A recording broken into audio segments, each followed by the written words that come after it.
Okay, so hello everyone, I'm Gavish and I welcome you all to my YouTube channel. So I wanted to present my project files, class 12 project files to you. So the idea behind this is कि basically you will get an idea, you will get help कि content क्या लिखना है और कैसे present करना है, presentation कैसे होनी चाहिए और at the end I will also discuss the questions which were asked to me during the Viva. So I'll now present my history project. History में actually we were compulsorily dictated to prepare a PowerPoint presentation. So I think I'll also present that. Okay, so the topic that I got was Bhakti Sufi traditions, but हमारा actually group project था, तो पूरा भक्ति सूफी chapter मुझे prepare नहीं करना था. तो the chapter was divided into I think 5 portions, जिसमें से अलवर्स नहरज का कोई और कर रहा था, सूफी कोई और ले रहा था, then new devotional paths मतलब कबीर, मीराबाई, गुरु नानक जी का एक और स्टूडेंट ले रहा था एंड मैंने इस्लाम चूज किया था टॉपिक. तो this is like the power point presentation जो मैंने वहां पे प्रेजेंट की थी और उसके बाद हमारी फाइल जो थी वो टेबल पर गई थी एग्जामिनर के सामने. So this was the power point presentation which I presented और उसके साथ ही साथ the examiner was simultaneously going through our file.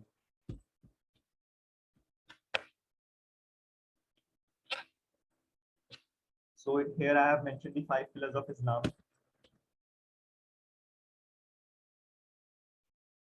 The religious ferment, which is the first topic under that category. You can pause and read the contents.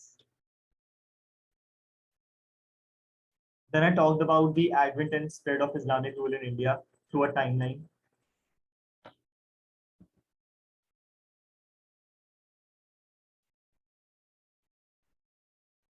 Then there's this slide of legitimizing the rule through ulama and Sharia. You can pause and read. Then I went on to discuss Zimmi and Jizya, followed by the interaction of diverse groups within the Islamic community. इसके अंदर distinct features के बारे में basically मैंने बात की थी कि कैसे कैसे मतलब different architecture features होते हैं, which you have also read in the chapter. Different sects होते हैं community के अंदर, शिया और सुन्नी जैसे कि. उसके बाद खोजाज हैं जैसे कि जो एक्चुअली कन्वर्ट्स थे. इसके पहले वाली स्लाइड में I talked about administering the non Muslims through imposing a tax on them and stuff like that. उसके बाद मैंने राजा तोदरमल की एक फोटो भी लगाई थी जो कि अकबर के कोर्ट में एक मिनिस्टर थे, finance minister if I am not wrong. Lastly here is a slide of what did I learn.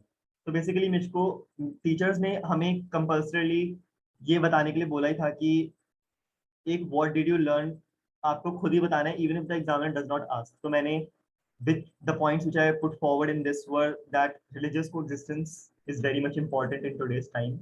I talked about how I was inspired by Akbar's secular outlook even in those times. और then मैंने इसको lead up किया पूरे इस चीज को into the fact that even today secularism is enshrined in our constitution. That was about the PPT. Now let us have a look at the file. Okay, so here is my history file. भक्ति सूफी traditions. Actually इसको हमने बाद में modify भी किया था लेकिन ये पिक्चर्स मैंने पहले ले ली थी. तो जैसे कि कवर पेज के लिए मैंने फाइल ली थी, उस पर हैंडमेड शीट चलाई थी ग्रीन कलर की और फोम शीट से इसके ऊपर मैंने ये डिजाइन बना दिए थे, मतलब कट कर कर. फिर पीकॉक फेदर मैंने यूज किया था टू डिपिक्ट लॉर्ड कृष्णा. उसके बाद मैंने मुगल फ्लैग लगाया है, मैंने दिल्ली सल्तनत का फ्लैग भी लगा बिकॉज माई टॉपिक वॉज इस्लाम. इसके अलावा नेक्स्ट पेज पे आप देख सकते हो एक I am forgetting what is this called. I am forgetting what is this called. Anagram. I don't know. I think it is. There's a particular name for this thing. तो ये हमने print करवाया था. एक्चुअली इसको अगर हम flip करके देखेंगे तो भक्ति दिखेगा और दोबारा फ्लिप करके देखेंगे तो सूफीज्म दिखेगा. तो ये काफी इंटरेस्टिंग कॉन्सेप्ट था जो एग्जामिनर को एक्चुअली बहुत पसंद आया था. उसके साथ साथ आप देख सकते हो मतलब अगर आप भक्ति पढ़ रहे हो तो आपको ऊपर भक्तास दिख रहे हैं और अगर उसको फ्लिप करके अगर सूफीज्म आप पढ़ रहे हो तो आपको सूफीज डांस करते हुए नजर आ रहे हैं. कवर पे हमने एक्चुअली शिवा का लिंगा भी लगाया था, हमने एक ओंकारा भी लगाया था to represent the different aspects of the chapter also. लेकिन एज आई टोल्ड यू ये पिक्चर्स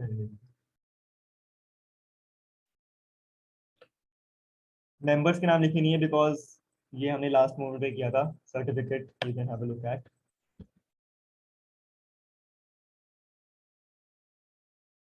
एक्नॉलेजमेंट इंडेक्स भी हमने लास्ट मोमेंट पे कभी कभी के तभी फिल किया था.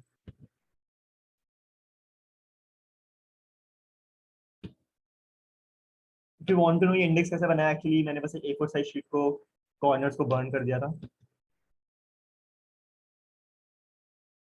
So this is basically my topic. अब एक्चुअली हुआ क्या था कि लाइक आई टोल्ड यू एक कोलैबोरेटिव एफर्ट था.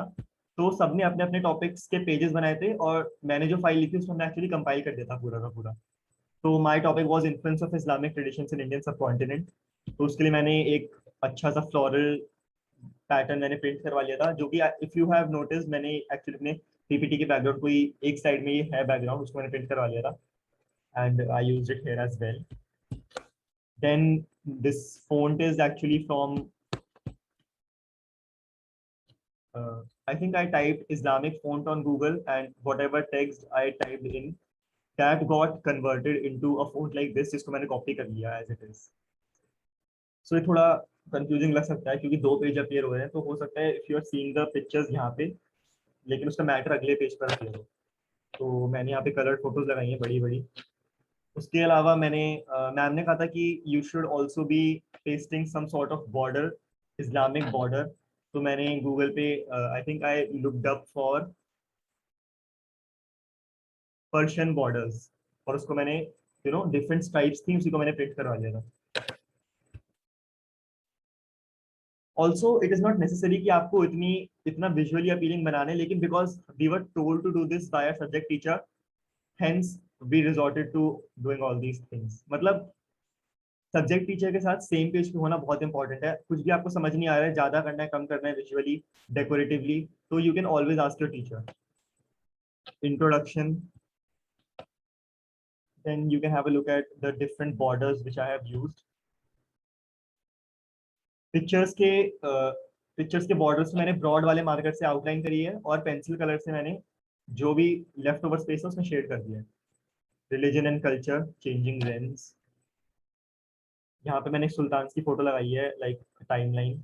मैप वर्क मैंने लगाया है to depict the extent of Tughlaq dynasty, because map work का if you don't if you have watched my previous video you would know कि मैप का भी एक नंबर होता है.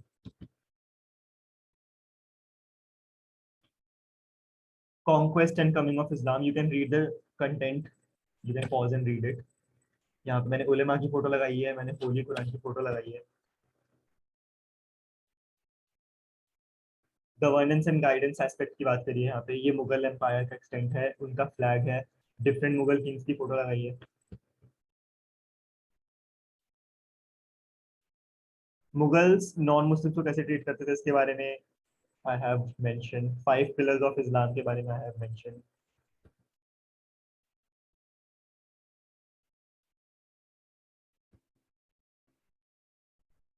Religious diversity, diversity in architecture भी है इसमें, and diversity with in communities of course.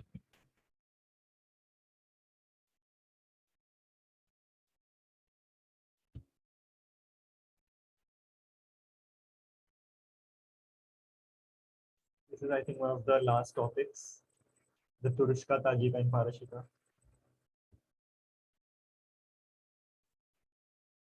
Okay, so the file ends with a conclusion and a page on learning outcome. Like I told you during the PPT, कि learning outcome हमें necessarily include करने के लिए बोला था, and it will be very helpful if you actually know कि आपने मतलब आप पहले से prepare होके जाओ कि अगर ये question आपसे पूछ लिया जाए by the examiner तो आपको क्या बोलना है. You can pause and read my learning outcome as well if you would want to. Okay, so questions की बात कर लेते हैं.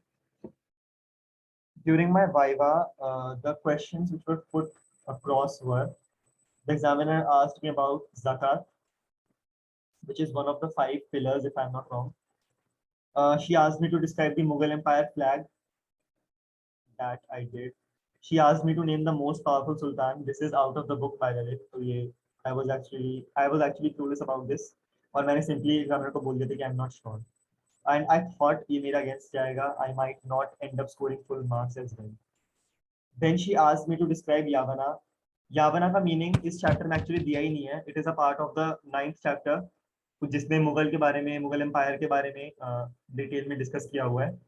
तो लेकिन मैंने अपने सारे चैप्टर अच्छे से पढ़े हुए थे, तो I did not have trouble doing that और आंसरिंग दैट। इसके अलावा अकबर दीनी इलाही के बारे में एग्जामिनर ने मुझसे पूछा था, ये भी बुक में कहीं नहीं था, ना मैंने कहीं पीपीटी में मेंशन किया था, but she still chose to ask me. So, Yavana is a Sanskrit term used for Greek immigrants to India. The most powerful sultan, which I came home and I searched it up, so I came to know that the most powerful sultan in terms of extent of empire was Muhammad bin Tughlaq. लेकिन अगर आप economic reforms की बात कर रहे हो तो अलाउद्दीन खिलजी को माना जाता है मोस्ट पावरफुल।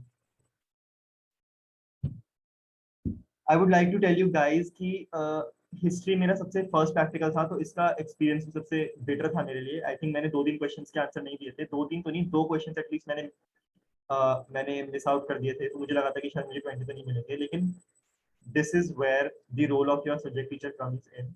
वो 18 को 19 को 20 भी बना सकती हैं if you actually have an impression over.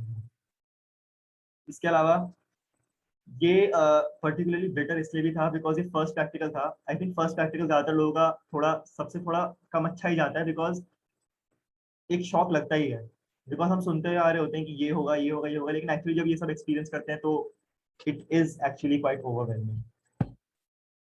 इसके अलावा अगर आप पूछो कि फाइल के लिए प्रिपेयर करने के लिए मैंने क्या क्या किया था, तो एक रात पहले कुछ नहीं किया था मैंने। एनसीईआरटी उस चैप्टर की, मतलब जो मेरा चैप्टर है उसकी एनसीईआरटी कि बैक ऑफ द बुक सारी एक्सरसाइजेस कर ली थी। उसके अलावा मैंने पास्ट 10 years के क्वेश्चन पेपर्स में से ओनली 1 mark आंसर्स मैंने गो थ्रू कर लिए थे एक बार, कि एग्जाम में ज़्यादा ज़्यादा पूछेगा तो 1 mark वाले आंसर ही पूछेगा, तो उसमें से आई थिंक मेरे कुछ लगे भी जो एक्चुअली पूछ लिए गए। ये मैंने हर सब्जेक्ट के लिए किया था। और लास्टली बस में बैठे बैठे सुबह सुबह मैंने अपनी फाइल से 2-3 बार गो थ्रू कर लिया रास्ते में। इतना तो था रास्ता लंबा स्कूल का घर के बीच का कि 2-3 बार मैं फाइल पढ़ ली थी मैंने। तो बस यही इंपॉर्टेंट है, फाइल पढ़ना अपनी, यू शुड नो कि आपने कंटेंट क्या लिखा है। एनसीईआरटी की एक्सरसाइजेस करना, उसमें से बहुत कुछ आ जाता है। और पास्ट ईयर क्वेश्चंस के अगर 1 mark वाले भी अगर आप कर लोगे तो you will be in a safe space. Thank you so much for watching. Do like my video and subscribe to the channel if you found this to be helpful. Thank you.